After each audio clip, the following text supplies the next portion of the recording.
Assalamualaikum warahmatullahi wabarakatuh. Bismillahi tawakkaltu ala Allah. Wassalatu wassalamu ala Rasulillah. La haula wala quwwata illa billahil aliyyil azim, amma ba'du. Yang kami hormati para kiai, ada Kiai Akwani, Kiai Imam Sofwan, Mbah Ahmadi, Gus Ahfaz. Yang kami hormati Dewan Pimpinan Pusat, hadir Sekretaris Jenderal Gus Arwani Tomafi, Pak Hafid Bupati Rembang, dan Gus Hanis Wakil Bupati sekaligus Ketua PKB yang kami hormati. Rekan saya Mbah Nawawi yang seharusnya tadi saya harapkan maju di sini. Rekan-rekan partai senasib dan seperjuangan. Saya urut, ada Bung Ridwan, Bung Buyung. Sebelahnya ada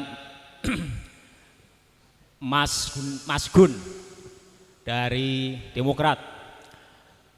Ada dari Gerindra Mas Asrori, Mas Agus dari PKS, Mas Hasan dari Hanura, Mas Bayu teman kita dari Nasdem.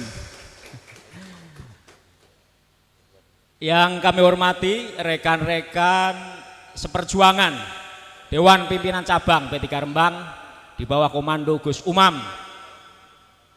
pemuda kita, pimpinan milenial kita yang saya kira sudah jadi idola kita.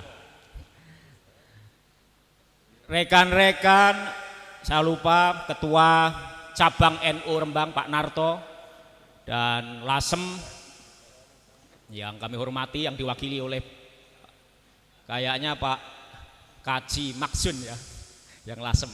Betul. Rekan-rekan PAC se-Kabupaten Rembang yang kami hormati, WPP dan seluruh undangan. Pertama, tentu kita bersyukur Musyawarah Kerja Cabang Rembang ini yang pertama digelar se-Jawa Tengah. Sukses untuk P3 Rembang. Yang kedua, tentu Musyawarah Kerja Cabang adalah sebuah seremoni politik yang sangat penting untuk menyusun rencana strategis program dan kegiatan partai. Apakah nanti akan dirancang 1 tahun, 2 tahun, atau bahkan langsung 5 tahun. Karena di ART mengatur minimal 2 kali dalam 1 periode. Muskercap ini dimensinya internal sekaligus eksternal. Sambutan-sambutan yang sudah disampaikan tadi mulai dari Ketua DPC, saya kira menegaskan hal-hal penting yang menarik untuk kita ulas kembali. Kami dari Dewan Pimpinan Wilayah merasa perlu untuk melakukan itu. Harapan dari Partai Nasdem untuk kepemimpinan P3 di Rembang ini memang jadi tantangan kita semua. Mungkin kalau Bang Ridwan kita kasih kesempatan maju juga menyampaikan hal yang sama, kira-kira begitu. Kepemimpinan P3 adalah kepemimpinan historis, tadi disinggung oleh Pak Hafid, yang telah berhasil menjaga harmoni lewat jalur warung kopi dan kafe-kafe. Dan nampaknya memang harmoni itu sudah kita bangun sejak sangat lama sekali. Sehingga Lasem sekarang ini ditetapkan sebagai kota harmoni Nusantara, kota toleransi dan kota pusaka. Jadi jangan ajari, ini saya kira juga hal penting, jangan ajari kita tentang harmoni dan toleransi, karena sesungguhnya itu sudah menjadi poin historis yang kita miliki. Akan tetapi justru tantangan penting berikutnya, di dalam harmoni itu muncul kepemimpinan yang excellency, yang smart, yang brilian. Apalagi Rembang itu kalau konteks internal partai tentu menjadi miniatur nasional. Sekaligus kita juga melihat bupati dan wakil bupatinya itu adalah kader-kader NU yang kebetulan ketua PBNU-nya juga dari Rembang. Ini tentu terus akan disorot secara nasional. Kepemimpinan yang excellency itu adalah kepemimpinan yang efektif dengan katakanlah sedikit kemampuan fiskal yang kita miliki, karena rata-rata pemerintah daerah itu nggak banyak, ya.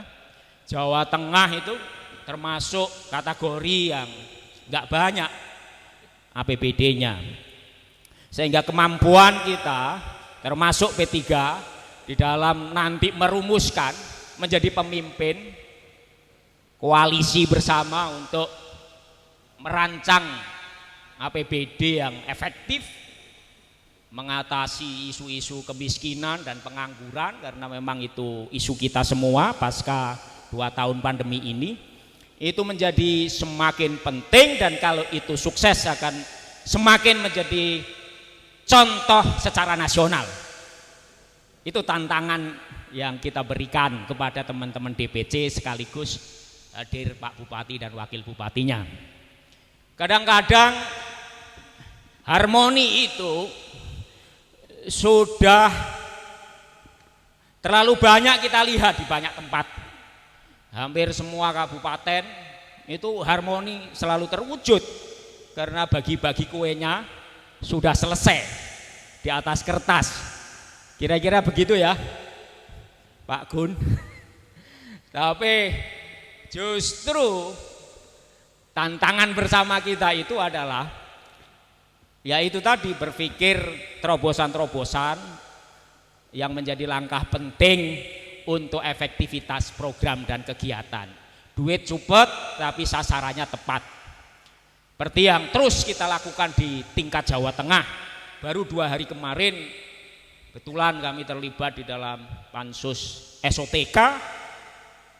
Kami mengambil keputusan penting pengurangan jumlah nomenklatur UPD, karena eksekutif pengen nambah 1, kita sendiri juga nambah 1. Dinas aset kita pisahkan, meskipun itu bertabrakan dengan aturan main, tapi tetap kita ambil keputusannya agar efektivitas itu terjadi. Kita kadang-kadang sering bingung, lah ini kalau Rembang mau jadi contoh, saya tantang. Kita 2 tahun sudah pandemi, tapi APBD kita selalu mayoritas hanya untuk infrastruktur. Selalu yang meluncur itu adalah bantuan keuangan infrastruktur yang intervalnya hanya 2 atau 3 tahun saja sudah selesai karena rusak. Waktu RKPD, forum RKPD bersama semua pihak terlibat, saya sampaikan mestinya pasca 2 tahun pandemi recovery ekonomi, saya kira ini juga Rembang tantangannya, itu yang masuk ke program dan kegiatan yang ada di Komisi B dan di Komisi E yang paling banyak, atau Komisi Ekonomi dan Kesejahteraan Masyarakat yang paling banyak. Itu adalah tantangan kita. Jadi sehingga seremoni itu menjadi lebih bermakna kalau kita mampu merumuskan keputusan-keputusan terbaik. Saya kira itu. Terima kasih. Sambutan kami selamat dan sukses. untuk Muskercap P3 Rembang. Assalamualaikum warahmatullahi wabarakatuh.